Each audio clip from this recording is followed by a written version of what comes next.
프러시아 태생으로 영국에서 살았습니다. 이분은 교육을 제대로 받지 못했고요. 또 특별히 무슨 물질이 많은 그런 사람도 아니었습니다. 그렇다고 해서 세상의 힘과 권력을 갖지도 못했습니다. 그렇지만 우리가 상상할 수 없는 엄청난 일을 감당했습니다. 무일푼으로 아무것도 없이 10,000명이 넘는 고아들을 양육했고요. 성경학교를 세워서 10만 명이 넘는 주일학교 학생들을 도와주었습니다. 수백 명의 선교사를 파송하고 허드슨 테일러를 비롯해 많은 선교사들에게 2만 권 이상의 성경을 보냈습니다. 그는 단 한 번도 필요가 있을 때, 부족할 때 인간적인 도움을 받지 않았습니다. 그게 그분의 원칙이었습니다. 그렇지만 700만 불 이상을 모금했고 생전에 5만 번의 기도 응답을 받았습니다. 누구일까요? 말할 필요가 없이 기도의 아버지 조지 뮬러입니다. 그는 80세에 노구의 몸을 이끌고 신학교에서 강의를 했습니다. 그때 한 학생이 아무것도 가지지 않은 상태에서 어떻게 그렇게 큰 사역을 감당할 수 있습니까? 비결을 물었습니다. 그때 조지 뮬러는 몸에 힘을 주어 의자에서 일어났습니다. 그리고 의자를 마주보고 돌아서서 바닥에 무릎을 꿇고 그 의자 위에 두 팔을 얹고 손을 모으고 고개를 숙였습니다. 그리고 한참을 그렇게 있더니만 일어나서 이게 비밀이고 나의 축복의 비결은 이것밖에 없습니다. 조지 뮬러는 기도에 대해서 많은 얘기들을 했는데요. 아주 인상적으로 남아있는 한 문구입니다. 이 땅에서 단 한 가지 종류의 빈곤이 존재한다. 그것은 바로 기도의 빈곤이다. 할렐루야. 여러분이 이 말의 의미를 제발 이해했으면 좋겠습니다. 이 세상에 어떤 빈곤도 사실은 빈곤이 아닙니다. 우리가 아무리 준비하고 계획해도 인생은 언제나 부족과 모자람에 허덕일 수밖에 없어요. 가나 혼인 잔치집의 그 주인처럼 얼마나 첫 번째, 두 번째 초청을 확인하고 또 확인하면서 세밀하게 준비했을까요? 자녀의 혼사인데 그래도 어긋나잖아요. 그게 우리 인생인데, 그러나 그런 빈곤의 더 근본적인 빈곤의 원인은 기도의 빈곤입니다. 이 땅에 단 한 가지 종류의 빈곤이 존재한다면 그것은 기도의 빈곤이다. 여러분, 오늘 본문은 우리가 색다른 기도 세 번째 시간인데, 타락해서 심판을 앞둔 이 도성 소돔 고모라를 끌어안고 기도했던 아브라함의 기도를 우리가 묵상하려고 합니다. 이 아브라함의 기도를 한마디로 정의한다면 중보 기도입니다. 전혀 자신을 위한 기도가 여기에 하나도 포함되어 있지 않습니다. 그런 면에서 색다른 기도입니다. 성경은 어디에도 중보 기도라는 말을 실제로 직접적으로 표현한 곳은 없습니다. 그래서 좀 보수 교단, 우리 교단을 포함한 교단에서는 이 중보 기도라는 말은 혼란하게 한다. 중보자는 한 분뿐이신데 그 예수 그리스도의 중보와 견줄 수 있는 중보자인 것처럼 착각하거나 오도하게 한다, 이런 얘기들도 있습니다. 그래서 직접적인 표현을 쓰지 못하게 하는 경우도 있었습니다만은 디모데전서 2장 1절에 기도를 다양하게 표현하면서 도고의 기도라는 말이 나오는데요, 표준새 번역에서는 이 도고를 중보 기도라고 그렇게 번역했습니다. 중보 기도는 설명이 필요 없습니다. 자신의 문제가 아닌 타인이나 공동체의 아픔을 끌어안고 기도하는 것입니다. 여러분, 굉장히 아름다운 기도이고 상숙한 기도입니다. 최근에 우연히 제가 이런 말씀을 많이 드렸습니다.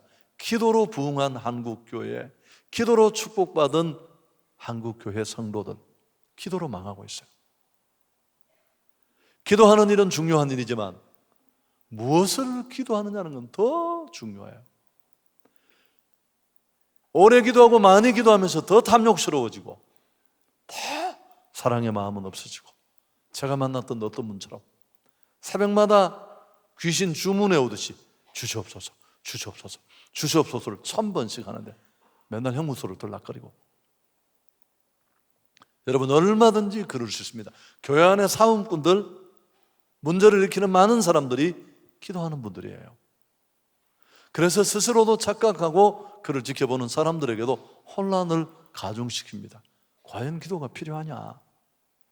그런 의아함을 주는 이유도 그것과 무관하지 않습니다. 그렇지만 오늘 우리에게는 좀 식상한 주제가 될지 모르지만 아브라함의 이 기도는 전혀 그런 문제가 없는 대단히 아름다운 기도고 성숙한 기도였습니다. 스펄전 목사도 중보기도에 대해서 얘기를 했는데요, 중보기도가 할 수 없는 일은 아무것도 없다. 당연한 얘기입니다. 기도를 받으시는 분은 하나님이시기 때문에 그렇습니다. 성경에는 많은 중보기도자들을 보여주는데요, 그 중에 오늘 우리가 살피려고 하는 이 아브라함도 대표적인 중보기도자 중에 한 사람입니다. 누구보다 하나님을 기쁘시게 한 사람이었고 기도자였는데, 아브라함은 먼저 우리가 이 아브라함의 중보기도를 살피기 전에 뒤에 결론에 또 얘기를 하겠습니다마는 하나님과 깊은 영적 교제가 그에게 축적되어 있었다는 것을 기억하셔야 됩니다. 그래서 그가 중보기도를 제대로 할 수도 있었겠지만 오늘 22절, 23절 우리가 시작하는 단락의 첫 부분에도 그가 하나님 앞에 살고 있었고 하나님과 가까이 교제했다. 출애굽기에도 그는 하나님과 대면한 자였다, 그런 표현이 나옵니다만 여기서도 말씀을 드렸습니다만 얼굴과 얼굴을 맞댈 만큼 아브라함이 얼마나 피상적인 기도자가 아니고 그저 기도한다는 것을 기억할 정도의 막연히 중언 부언으로 기도의 시간만 때우는 기도자가 아니라 하나님과 친밀한 영적 교제를 이루고 있는 사람이었는가를 보여주는 대목입니다. 그래서 여러분, 오늘 18장 17절의 앞부분에 이런 얘기가 나옵니다. 여호와께서 이르시되 내가 하려는 것을 아브라함에게 숨기겠느냐. 여러분, 얼마나 멋진 말입니까? 왜 이 철야의 최근에 안 좋은 현상 중에 하나는 아멘을 잘 안 한다는 거예요. 내가 주일날 안 하면 이해를 합니다. 날씨가 더워서 그러려니 주일 오신 분들이 뭐 아멘을 할 힘이 있겠나 뭐 이렇게 생각하는데, 아니 철야에 와서 아멘을 안 하면 언제 기도원 가서 하시려고 합니까? 할렐루야. 그래서 하나님과 아브라함이 얼마나 친밀하고 깊은 영적 교제 상태에 있고 동행하는 자였으면 하나님은 내가 아브라함에게 무엇을 숨기겠느냐. 그래서 이 소돔 고모라의 심판을 그에게 미리 알려주십니다. 하나님은 아브라함에게 당신의 비밀을 숨김없이 보여주실 수 있는 친밀한 관계라는 것을 우리에게 먼저 가르쳐 줍니다. 아브라함이 하나님께 드렸던 중보기도의 내용은 지극히 간단합니다. 우리가 잘 알고 있는 소돔 고모라를 멸하실 때 거기 분명히 의인도 있을 텐데 하나님, 심판받아 마땅한 그들이지만 의인과 악인을 함께 멸하시는 건 당신의 공의에 맞지 않습니다. 그걸 취소해 달라는, 철회해 달라는 그런 내용의 기도였습니다. 아브라함의 마음 속에는 여러분, 이런 기도를 하는 그 배경에는 개인적인 내용이 아니잖아요. 무엇보다도 죄악으로 멸망할 수밖에 없는 소돔 고모라 지역 전체를 향한 안타까운 마음, 사랑으로 또 긍휼로부터 출발하는 안타까운 마음이 그에게 있었습니다. 뿐만 아니라 조금 더 속내를 들여다보면 그 가운데 조카 롯의 가정이 살고 있습니다. 여기까지 옮겨와서 딸랑 하나 피부치라고는 그 조카와 가족밖에 없는데, 만일 그 조카와 가게가 그곳에서 같이 심판을 받는다면 어떻게 되겠습니까? 이런 사정들도 그에게는 있었습니다. 무엇보다도 모든 기도자가 그렇습니다마는 특별히 타인과 또 좀 간격을 느낄 수 있는 공동체를 두고 기도하는 사람에게, 중보 기도자에게 무엇보다 필요한 게 이 마음이에요. 우리가 금요 집회 시간에 가끔씩 몸이 불편하거나 또 중환자들을 위해서 기도할 때 여러분 무엇보다도 공감하면서 함께 아파하는 그런 마음을 가지고 기도하는 게 굉장히 중요해요. 그래야 우리의 기도가 응답될 수 있는데요. 그래서 이런 중보 기도는 자기중심적인 사람, 자기밖에 모르는 이기적인 사람은 진심의 중보 기도로 나아가기가 쉽지 않습니다. 아브라함은 하나님께 이렇게 중보합니다. 그 성에 혹시라도 의인 50명만 있다면 그들을 모시고 하나님의 그 심판 계획을 철회하실 수 있습니까?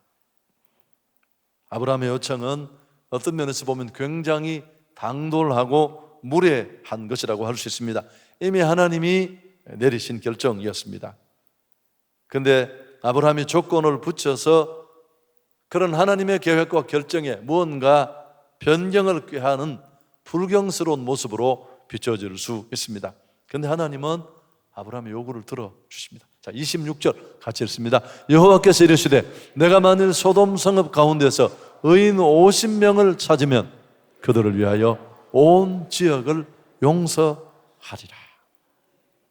하나님은 전혀 그런데 개의치 않으시고 아브라함의 요구를 들어주십니다. 여러분, 이게 중보 기도의 위력입니다. 그 이유는 뒤에서 설명을 하십니다만, 하나님은 이미 그 성을 멸하시려고 그 뜻을 아브라함에게까지 개진을 했는데, 그렇지만 중보할 때 의인 50명만 있으면 하나님 온 지역을 용서해 주시겠다고 하나님은 약속하십니다.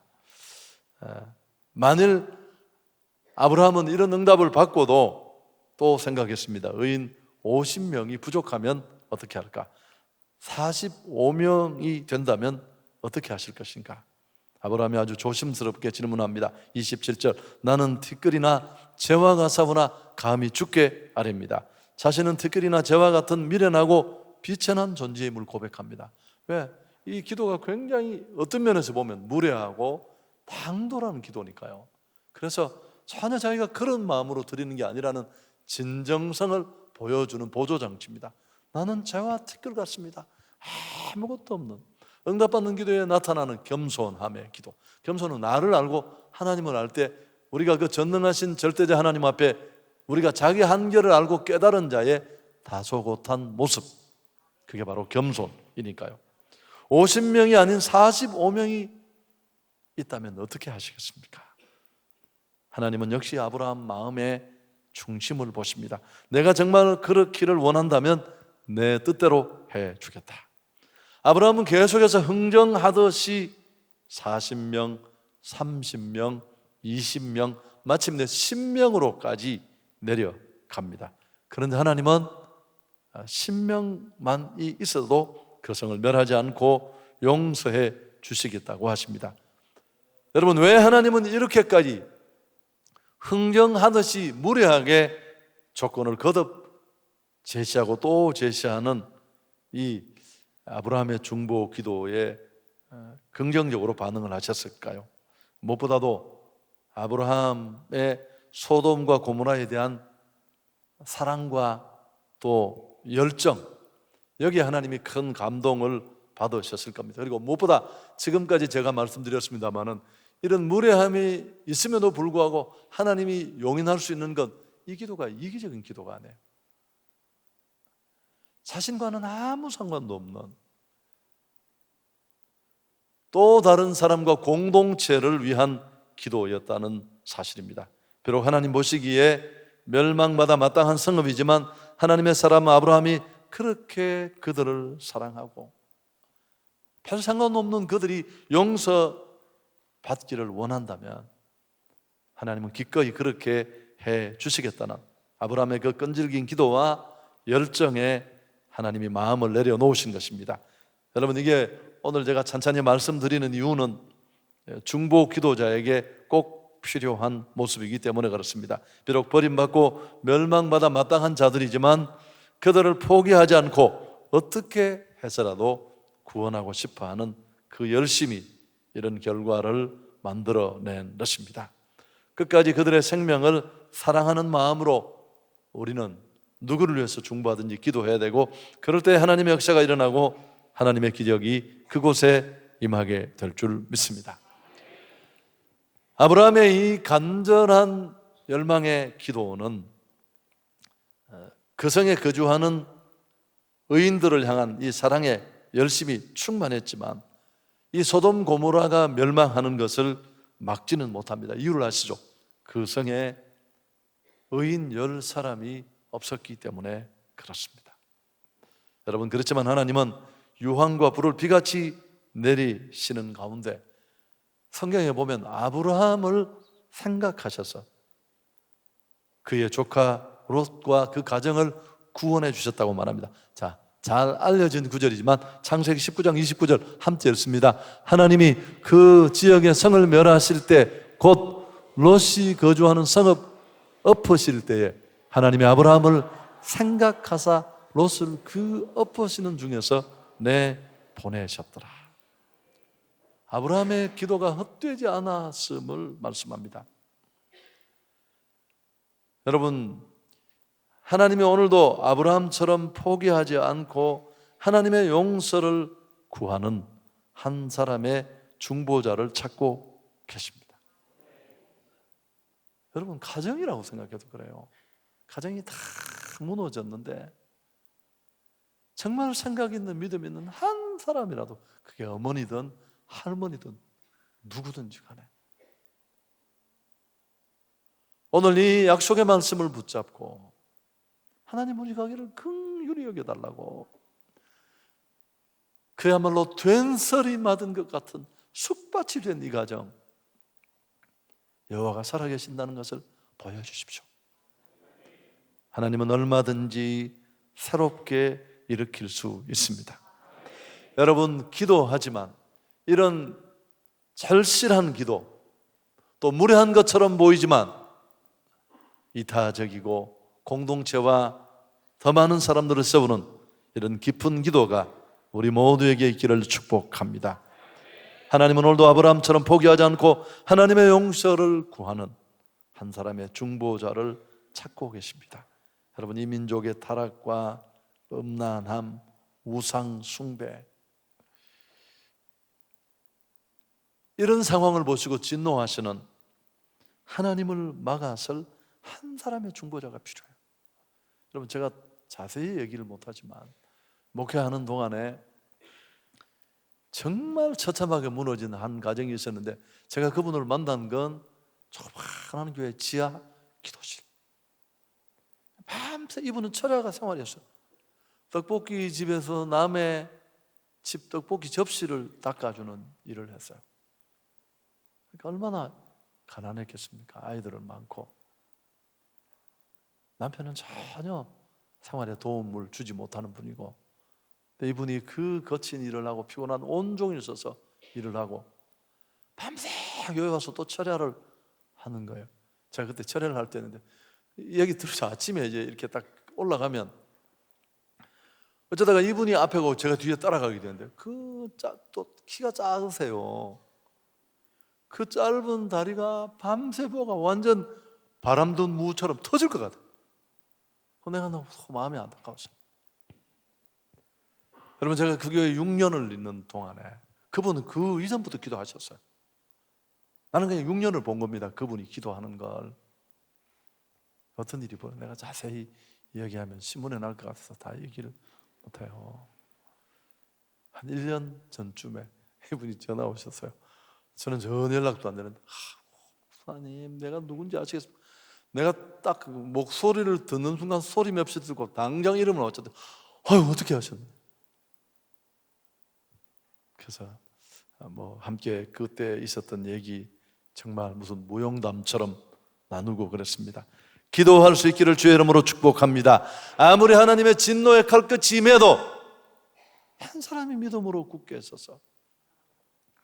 여러분, 유럽이 정치적으로 도덕적으로 타락했을 때 모라비안 교도들이 체인 기도라 불리는 연석 기도회를 가졌어요. 그들의 기도가 얼마나 이어졌을까? 100년을 이어졌어요. 100년을. 그래서 유럽 교회에 부흥이 온 겁니다. 여러분, 부흥의 역사는 항상 이렇게 옵니다. 한국교회 1907년도 하디 선교사를 중심으로 이 척박하고 가난한 땅에 복음의 융성을 기대하면서 또 신년 부흥회를 준비하면서 4개월 동안 하루 2시간씩 모여서 절실하게 간절한 마음으로 기도한 그 기도가 그때만 모였겠습니까? 그 축적된 기도 위에 항상 놀라운 역사가 일어날 줄 믿습니다. 여러분, 그래서 계속하는 일은 굉장히 중요해요. 그냥 이렇게 약간 처음에는 위선적이어서 누구를 대접하는 것도, 그렇지만 그게 한 번, 두 번, 세 번, 그 사람이 뭐라고 하거나 말거나 똑같은 마음으로 계속하면 하는 자기도 진실되게 변하고 받는 사람은 정말 변하고. 이 말을 알아들으셨습니까? 그러니까 우리 청년들이, 저희들이 기도합니다만은, 청년들이 여기 와서 그 강단 기도회를 새벽마다 하잖아요. 그래서 내가 지도자들을 불러놓고 자주, 야, 근성으로 하지 마라. 그럼 그냥 집에서 자라. 어차피 왔는 거. 공부를 안 하면 차라리 놀든지, 하려면 제대로 하든지. 귓가리 헤드폰 꼽고 카톡 날려가면서 만화책도 위에 하나 얹어가 그게 되겠습니까? 텔레비 간간히 봐가면서 성적이 오르면 그건 진짜 기적이죠. 기네스북에 실려야 되는 일이죠. 여러분, 불가능한 일이에요. 그럼 어차피 나왔다면 30분을 하든 20분을 하든 정말 하나님이 주목할 만한 그런 무슨 기도이든지 간에, 여러분, 그건 지도자의 생각으로부터 출발해요. 기도를 하는 사람의 마음으로부터 능력이 아니고. 아멘. 오늘 밤도 마찬가지예요. 저는 늘 철야 나왔습니다. 제가 언제 빠진 적 있었습니까, 목사님?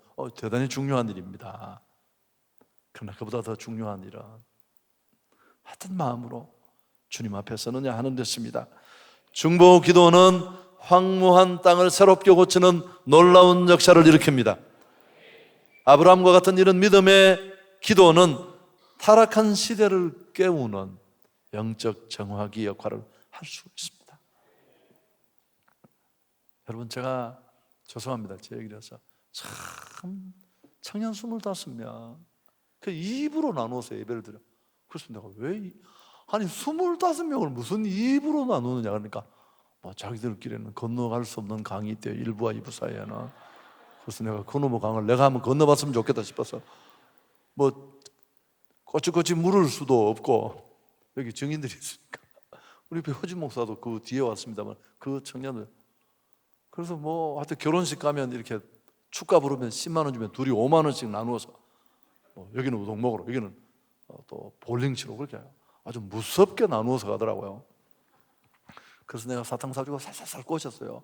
얼마 되도 않는 걸 뭘 나누냐. 그래서 꼬셔서 함께 모여서 시작을 했어요. 같이 기도하고 같이 통곡하고 같이 울고. 여러분, 하나님은 놀라운 은혜를 주셨어요. 제가 39살에 처음 담임이 되었던 교회도 아주 작은 교회는 아니지만 교회당을 전혀 노선버스 하나 없는 변두리로 옮겨놓고 새로운 건축을 해야 되는 막중한 자리에 담임 목사님은 사라지고 없는, 근데 참 목회라고는 한 번도 안 해본 담임 목사라고. 그러니까 99% 사람들의 생각이 뭘까요? 전마저건 원포인트다. 잠깐 이 위기 때 공백을 메우기 위해서 온 사람이다라는 게 대한민국 전체 정설이었어요. 나는 그런 걸 받아들일 시간이 없었어요. 내 상황이 하도 당혹스러워서. 제가 할 수 있는 일이 뭐였을 것 같아요? 그 허허 벌판에 앉아서 기도하는 일이었습니다. 하나님 다 하시는 상황이고 내가 여기 온 것도 당신 허락이 있어서 왔는데 은혜를 베풀어 달라고. 왜 아멘을 안 하세요? 사랑하는 성도 여러분, 그래서 역시 8년 만에 다시 7,250평의 교회를 지을 수밖에 없나. 초속. 여러분 거기 어떻게 사람이 올 수 있었겠어요? 아무 그저 울고 통곡하고 긍휼히 여기시는 하나님의 은혜로. 한성교회도 그렇지 않습니까? 8년 전의 상황을 여러분이 너무 잘 아시니까. 다시 기도의 능력을 여러분이 믿는 믿음에 설 수 있기를 축복합니다. 그래서 아브라함의 중보 기도가 조카 롯을 구원한 것처럼, 모세의 중보 기도가 이스라엘 민족을 구원한 것처럼, 중보 기도는 이렇게 생명을 살리고 민족을 구원하는 능력이 있습니다. 한 개인의 삶뿐만 아니라 세계 역사를 바꿀 수 있는 놀라운 능력이 있습니다. 근데 우리가 절실하지가 않다는 거예요, 여러분. 기도는 경상도 말로 온짐이 달아요. 기도가 진짜 기도가 있을 때. 그냥 하는 기도도 좀. 그래서 하나님이 기도의 능력을 주는 사람들이 대부분 어떤 사람이냐 하면 기가 막힐 상황에 쥐어넣어서 주변에 줄을 싹 다 잘라버려요. 죽든지 죽도록 부르짖든지 두 가지 방법밖에 없어요. 죽기는 너무 안타깝잖아요. 그건 정말 마지막 길이니까 정말 죽을 것 같은 마음으로 하나님을 찾는 겁니다. 배고픈 줄도 모르고 추운 줄도 모르고, 그러다가 존귀하신 하나님을 만나면 그 인생이 역전되고 그 믿음의 체험을 가지고 일평생 머리의 삶이 아니라 무릎의 삶을 사는 그런 사람으로 살 수 있는 것입니다. 여러분, 중보 기도는 개인의 삶뿐만 아니라 역사를 바꿉니다. 골방의 기도가 열방을 움직일 수 있고, 우리가 이곳에서 기도해도 온 세계를 움직일 수 있습니다. 하나님은 오늘도 아브라함처럼 기도하는 이런 아름다운 중보 기도를 자를 찾고 계십니다. 여러분이 주님 눈에 띄는 그런 중보 기도자들 되기를 축원합니다. 그래서 죄송해요, 우리 청년들을 자꾸, 청년들이 여기 나와서 새벽마다 하는 그 기도가 그냥 야 오늘 뭐 무슨 팀 기도 그런 정도가 아니라, 이 기도가 정말 한성교회를 바꿀 뿐만 아니라 이 어두운 대한민국 교회와 수도권에 있는 교회를 바꾸고, 이런 큰 꿈을 가지고 30분이든 15분이든 뜨겁게 하면 여러분 놀라운 일들이 일어난다는, 뭐 철야도 마찬가지고 나라의 문제, 민족의 문제, 가정의 문제를 가슴에 끌어안고 기도할 수 있는 중보자들이 될 수 있기를 축복합니다. 여러분, 땅에 짓밟혀서 빛과 맛을 잃은 소금처럼 처참하게 짓밟힌 한국교회, 이 한국교회의 권위를 다시 회복할 수 있는 길이 어디에 있겠습니까? 우리가 회개하고 다시 한번 은혜를 달라고 기도하는 것밖에 없습니다. 교회를 위해서 이웃의 아픔과 고통을 끌어안고 또 남북 통일이라는 수건의 기도가 우리 앞에 있지 않습니까? 오늘도 그렇게 기도할 수 있는 여러분이 되기를 축복합니다. 하나님이 찾으시는 바로 그 한 사람, 그 사람이 여러분이 될 수 있기를 축복합니다. 이제 오늘 이 설교를 정리하면서 몇 가지 적용점을 제가 정리하고 같이 우리가 더 뜨겁게 기도했으면 좋겠는데요. 복음 찬송 중에 누군가 너를 위해 기도하네, 당신이 지쳐서 기도할 수 없고, 이 음계나 리듬을 가지고 시비를 걸지 마십시오. 내가 그냥 바쁘게 불렀으니까요. 여러분, 이 롯의 오늘 극적인 구원은 누군가 그를 위해서 기도한 덕분이에요. 아멘.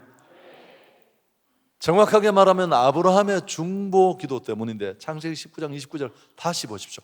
하나님이 그 지역의 성을 멸하실 때, 곧 롯이 거주하는 성을 엎으실 때 하나님이 아브라함을 생각하사 롯을 그 엎으시는 중에 내 보내셨다. 얼마나 놀라운 지적입니까? 아브라함을 기억하셨다는 말의 정확한 의미를 학자들은 설왕설래해요. 그 뜻이 뭐예요? 그럼에도 불구하고 정확한 의미가 분명치 않습니다만 그렇다고 해서 그 의미가 달라질 수는 없습니다. 기도하는 한 사람으로 인해 얼마나 놀라운 변화가 일어날 수 있는지. 나를 떠나서 또 다른 사람과 공동체를 가슴에 끌어안고 묵묵히 온 마음으로 기적 같은 은혜를 주실 여호와를 바라보며 기도하는 일이, 막 건물 짓고 이런 사람 보는 것보다 보면 그게 뭐 그렇게 대단한 일이냐, 기도만 한다고 되는 게 아니야, 이런 말도 잘 하잖아요. 그 말은 맞지만 그 말은 또 틀리기도 해요. 사랑하는 여러분, 고작 2딸과 롯 3명밖에 안 되는데요, 숫자에 연연하지 마십시오. 여러분, 한 영혼의 가치는 다릅니다. 생소한 계산법이지만 99마리 건강한 양을 우리에 두고 길 잃은 한 마리 양을 찾아 나서는 목자를 생각해 보십시오. 여러분, 이 계산법을 필립 얀시는 은혜의 새로운 계산법이다. 그래서 쓰러진 한 영혼을 끌어안고 우리가 수없이 많은 날을 하나님 앞에 기도하고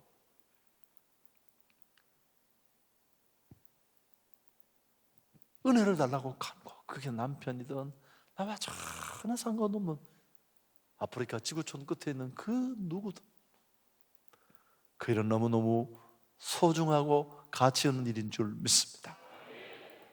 제가 이 얘기를 누구한테 하겠습니까? 그래도 철야에 나와서 기도한다고 애쓰는 여러분 말고 축복하고 싶습니다. 여러분, 이런 중심 있는 중보 기도자가 될 수 있기를 예수 그리스도의 이름으로 축원합니다. 두 번째, 오늘 본문이 우리에게 던지는 또 한 가지 도전이 있다면, 여러분, 이 중보 기도는 어떤 면에서 보면 좀 인간적인 표현이 될지 모르지만 하나님과의 팽팽한 협상 과정이에요. 우리 성경을 보면 원문과 별로 의미가 다르지 않습니다만 하나님을 당혹스럽게 만들기도 하고, 50명 그랬다가 갑자기 45명으로 까고, 하나님 표정이 어땠을 것 같아요? 한번 상상을 해보세요. 이놈이 뭘 하자는 거예요 도대체? 또 하나님을 코너로 몰고 가는, 좀 인간적인 표현입니다만 당돌함, 이런 모습들을 우리가 느낄 수 있습니다.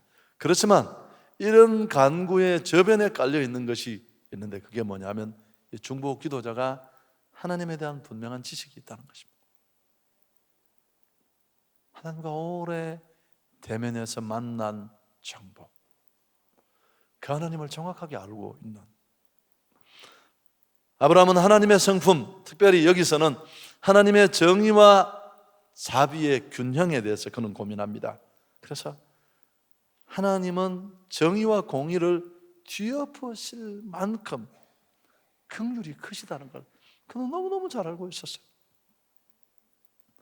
그는 하나님에 대해서 알고 있는 지식과 그의 체험을 근거로 해서 우리가 보기에는 굉장히 당돌한, 또 무례한 그런 기도까지 가능했습니다. 또 하나 더 중요한 건 앞에 말씀드렸지만 이게 전혀 이기적인 자기를 위한 기도가 아니라는 겁니다. 할렐루야. 여러분, 부모를 알면 뭔가 요청하기가 쉽잖아요. 제가 늘 우리 아버님은 정말 무서웠습니다. 우리는 아버지가 얘기하는데 질문을 한다든지 해준 게 그날 맞아 죽어요. 그런 말을 해본 적도 생각도 한 번도 안 해고 그냥 말을 하면 들을 뿐이지 속으로 지가 궁시렁거리고 그런 건 있지만 단 한마디도 했다는 건 그날로 살아날 수 없는 집안이에요. 저희는. 우리 아버님은 무엇이든지 날리는 분이시죠. 그리고 또 더 놀라운 건 다음날 아침에 본인이 그걸 고치세요. 그런 분이신데, 그렇지만 딱 한 가지가 있으세요. 손님이 오면 그날로 모든 긴장 관계는 다 해결이 돼요. 그래서 몰래 매형을 부르기도 하고, 제가 그러면 제가 시계를 전당포에 잡혀 먹은 일 이런 것들 아주 심각한 문제들인데, 아버지가 사주신 시계를 그때는 그런 일이 있었어요. 나쁜 일은, 좋은 일은 아니었나요? 하여튼 그랬어요. 세 번째, 여러분, 마지막 얘기입니다. 아브라함의 중보 기도는 사실은 무엇과 맞물려? 소명과 맞물려 있었습니다. 아브라함은 세상과 민족과 백성을 위한 복의 근원이라는 복된 사명이 그에게 주어져 있습니다. 할렐루야. 그는 지금 그 일을 하고 있는 거예요. 여러분, 시간을 주기 위해서 좀 비약입니다만 오늘 우리도 꼭 같은 이런 우리가 받은 이 놀라운 축복을 전하는 통로로 하나님은 우리를 부르셨습니다. 여러분, 우리는 롯처럼 살아서는 안 돼요. 베드로후서 2장 7절 이런 말씀이 있습니다. 같이 한번 읽을까요? 무법한 자들의 음란한 행실로 말미암아 고통당하는 의로운 롯을 건지셨다. 잘 한번 보십시오, 이 구절을. 무법한 자들의 음란한 행실로 말미암아 고통당하는 의로운 롯. 이게 무슨 뜻이에요? 롯은 세상을 조금 따라갔던 사람이지만, 그러나 세상 속에 있었지만 세상에 발을 온통 담근 사람은 아니었다는 뜻이에요. 무법한 자들의 음란한 행실을 보면서 롯은 괴로워했어요. 의인이었으니까. 그래도 이게 그의 삶의 전부였어요. 여러분, 이게 마지막으로 우리에게 주는 도전이에요. 이 어두운 시대를 보면서 SNS에 글이나 찔찔 올리고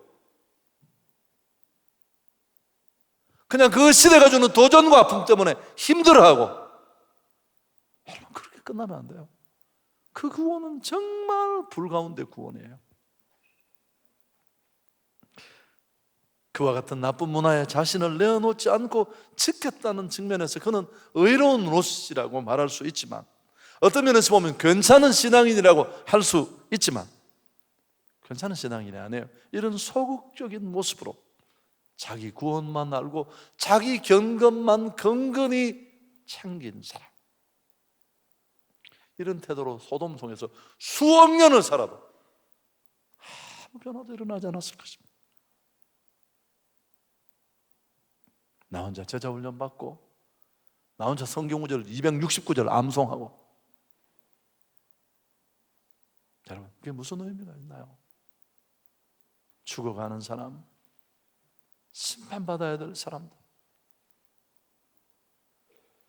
제가 외국 집회 가서 느꼈어요. 직원이 800명, 1000명인데 남편, 아이들 예수 안 믿어서 다 학교 나오는 자랑만 하고 그 얼굴에 요만큼도 아쉬움이 없었어요. 여러분, 제가 이렇게 말하는 건 죄송하지만 그게 과연 신앙일까? 그게 과연 믿음이라고 말할 수 있을까? 이런 사람 수백 명, 수천만 명이 있어도 이 사회는 치유되지 않고 구원의 역사는 일어나지 않습니다. 기독교는 외로운 섬이 되어서는 안 됩니다. 세상 속에 있어야 할 줄 믿습니다. 할렐루야! 예수 그리스도 안에서 우리는 선한 일을 위해서 지음을 받았는데 그 선한 일이 바로 대제사장 여기고 축복을 나누는 이런 자리에 우리가 있습니다. 마지막 얘기입니다. 소돔 고모라 성이 멸망하는 날까지 그 소돔 고모라 성 앞에 전설에 의하면 전도를 하는 할아버지가 계셨대요. 사람들이 물었다 그러잖아요. 아니, 영감님, 그 쓸데없는 짓을 왜 하느냐고. 듣는 사람이 아무도 없는데 할아버지가 뭐라고 했다고 했습니까? 저들이 나를 변화시키지 못하도록 나는 외치고 있는 것이라고. 여러분, 어쨌든 우리는 그런 마음으로라도 담대히 복음을 전해야 할 줄 믿습니다. 여러분이 한성교회 멤버가 됐다는 게 얼마나 소중한 일인 줄 아세요? 행축 때문에 힘드신다고요? 여러분, 그 저항이 당신을 살려내고 있다는 사실, 부담을 안고 외치는 마지못해 전하는 그 복음이 힘든 운동이 내게 알통을 만들고 나를 영적으로 스마트하게 한다는 거 잊지 마시고, 좋은 말 할 때 여러분 기쁨으로, 즐거움으로 온 세상을 향해 선포하는 일에 여러분이 동참할 수 있기를 축복합니다.